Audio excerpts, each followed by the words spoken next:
ನಮಸ್ಕಾರ ಸ್ನೇಹಿತರೆ. ಜಂತರ್ ಮಂತರ್ ಪ್ರತಿಭಟನೆಗಳ ಬಳಿಕ ಕೇಂದ್ರ ಸರ್ಕಾರ ಪರೀಕ್ಷಾ ಅಕ್ರಮಗಳನ್ನು ಗಂಭೀರವಾಗಿ ಪರಿಗಣಿಸಿದ್ದು 2 ಮಹತ್ವದ ನಿರ್ಧಾರಗಳನ್ನು ಘೋಷಿಸಿದೆ. ಮೊದಲನೆಯದಾಗಿ ಪರೀಕ್ಷಾ ಅಕ್ರಮಗಳನ್ನು ಇನ್ನಷ್ಟು ಕಠಿಣವಾಗಿ ನಿಯಂತ್ರಿಸುವ ಹೊಸ ತಿದ್ದುಪಡಿ ಮಸೂದೆಯನ್ನು ಸಂಸತ್ತಿನಲ್ಲಿ ಮಂಡಿಸಲು ಮುಂದಾಗಿದೆ. ಎರಡನೆಯದಾಗಿ ಪರೀಕ್ಷಾ ವ್ಯವಸ್ಥೆಗೆ ತಂತ್ರಜ್ಞಾನದ ಸ್ಪರ್ಶ ನೀಡಲು ಇನ್ಫೋಸಿಸ್ ಸಹ ಸಂಸ್ಥಾಪಕ ನಂದನ್ ನೀಲೇಕಣಿ ನೇತೃತ್ವದಲ್ಲಿ ಹೈಪವರ್ ಟಾಸ್ಕ್ ಫೋರ್ಸ್ ರಚಿಸಲು ಮುಂದಾಗಿದೆ. ಹಾಗಾದರೆ ಈ ವಿಷಯ ಏನು? ಸಂಪೂರ್ಣ ವಿಡಿಯೋವನ್ನು ನೋಡ್ತಾ ಹೋಗಿ ಸ್ನೇಹಿತರೆ. ಪ್ರಧಾನಿ ನರೇಂದ್ರ ಮೋದಿ ಬಿಡುಗಡೆ ಮಾಡಿದ ಸಂದೇಶದಲ್ಲಿ ವಿದ್ಯಾರ್ಥಿಗಳ ಭವಿಷ್ಯದ ಜೊತೆ ಆಟವಾಡುವವರನ್ನು ಯಾವುದೇ ಕಾರಣಕ್ಕೂ ಬಿಡುವುದಿಲ್ಲ. ಪರೀಕ್ಷಾ ವ್ಯವಸ್ಥೆಯನ್ನು ಪಾರದರ್ಶಕ ಮತ್ತು ತಂತ್ರಜ್ಞಾನ ಆಧಾರಿತವಾಗಿಸುತ್ತೇವೆ ಎಂದು ಹೇಳಲಾಗಿದ್ದು, ಈ ಟಾಸ್ಕ್ ಫೋರ್ಸ್ನಲ್ಲಿ ನಂದನ್ ನೀಲೇಕಣಿ ಅವರೊಂದಿಗೆ ಇಸ್ರೋದ ಮಾಜಿ ಮುಖ್ಯಸ್ಥ ಎಸ್ ಸೋಮನಾಥ್, ಮಾಜಿ ಐಬಿ ನಿರ್ದೇಶಕ ತಪನ್ ಡೆಕಾ, ಐಐಟಿ ಚೆನ್ನೈನ ನಿರ್ದೇಶಕ ವಿ ಕಾಮಕೋಟಿ ಸೇರಿದಂತೆ ಹಲವು ತಜ್ಞರು ಇದ್ದಾರೆ.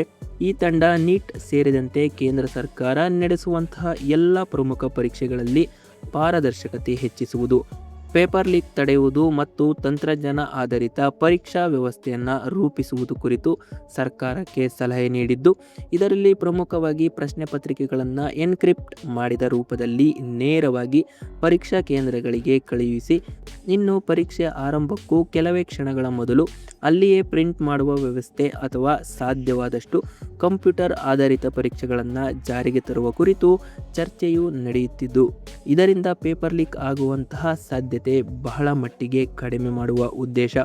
ಇದರ ಜೊತೆಗೆ ಪಬ್ಲಿಕ್ ಎಕ್ಸಾಮಿನೇಷನ್ ಅಮೆಂಡ್ಮೆಂಟ್ ಬಿಲ್ 2026 ಅನ್ನು ಕೂಡ ಸರ್ಕಾರ ತರಲು ಮುಂದಾಗಿದೆ.